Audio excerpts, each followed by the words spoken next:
चलिए सुनते हैं एक्सप्लेनेशन इस शॉर्ट फिल्म का।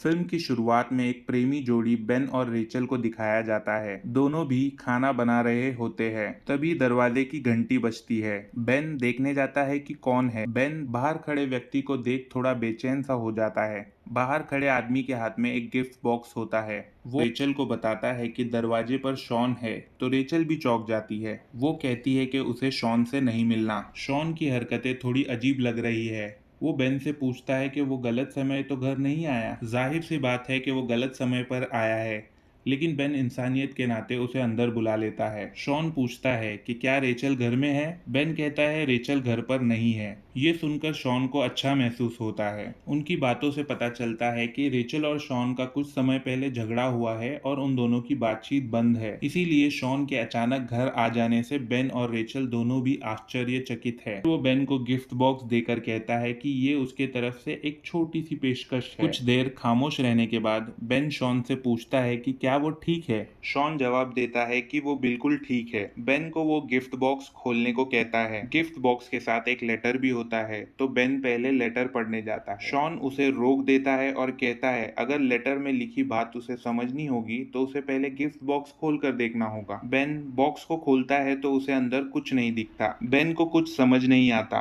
तो वो डिब्बे को चारों तरफ की लाइटिंग की ओर घुमाकर देखता है, लेकिन फिर भी उसे अंदर कुछ नहीं दिखता। वो शॉन से पूछता है कि ये डिब्बा क्या है। शॉन बिना कुछ बताए ही घर से भाग जाता है। उसके जाने के बाद रेचल बाहर आकर बेन से पूछती है कि क्या हुआ। बेन डिब्बे के रहस्य को पता करने में बिल्कुल मग्न हो गया है। वो एक टॉर्च लेकर सीधे बॉक्स के अंदर रोशनी मारता है, लेकिन फिर भी उन्हें कुछ नहीं दिखता। बेन एक पेंसिल लेकर बॉक्स में डालता है, लेकिन पेंसिल गिरने की भी बिल्कुल आवाज नहीं आती। दोनों परेशान होकर डिब्बे को घूरते हैं और उन्हें समझ नहीं आता कि उस डिब्बे का वो क्या करे। बेन डिब्बे के अंदर हाथ डालने ही वाला होता है, तभी रेचल उसे रोक देती है, क्योंकि रेचल को इसमें खतरा महसूस होता है। बेन को लेटर के बारे में याद आता है। लेटर में शॉन उनके बीच जो भी हुआ उसके लिए माफी मांगता है और कहता है कि उन्हें वो डिब्बा किसी और व्यक्ति को थमाना होगा। वो लेटर में ये भी लिखता है कि कुछ भी हो जाए बेन को डिब्बे पर से नजरें बिल्कुल नहीं हटानी है, क्योंकि जब डिब्बे पर नजर ना रखो तो डिब्बा चलने लगता है। तभी डिब्बे के अंदर फेंकी हुई पेंसिल बेन के कदमों के पास आ गिरती है। बेन डिब्बे को देखता है तो बेहद डर जाता है, क्योंकि उसमें से एक आदमी झांक रहा होता है। दोनों भी डर के कांपने लगते हैं और उस आदमी से बात करने की कोशिश करते हैं। वो आदमी इनका कोई जवाब नहीं देता, बस इन्हें घूरता रहता है। डरा हुआ बेन शॉन को कॉल करता है, लेकिन कॉल सीधे वॉइसमेल में जाता है। तभी रेचल को एहसास होता है कि उस आदमी ने बेन पर से एक सेकंड के लिए भी नजर नहीं हटाई है। रेचल बेन से पूछती है कि ये आदमी क्या चाहता है, लेकिन इसका जवाब तो बेन के पास भी नहीं होता। बेन फिर से शॉन को कॉल लगाने ट्राई करता है। तभी रेचल बेन से दोबारा वही सवाल पूछती है। बेन समझ जाता है कि उस डिब्बे के वजह से वो कुछ भी सुन रहा है। कुछ देर पहले उसने जो भी कहा था वही बातें उसका दिमाग दोहरा रहा है। वो गाड़ी की चाबी लेकर रेचल को बाहर चलने को कहता है। बेन को लगता है कि वो आदमी कभी भी हमला कर सकता है। रेचल जगह से बिल्कुल नहीं हिलती। वो कहती है कि शॉन के लेटर के अनुसार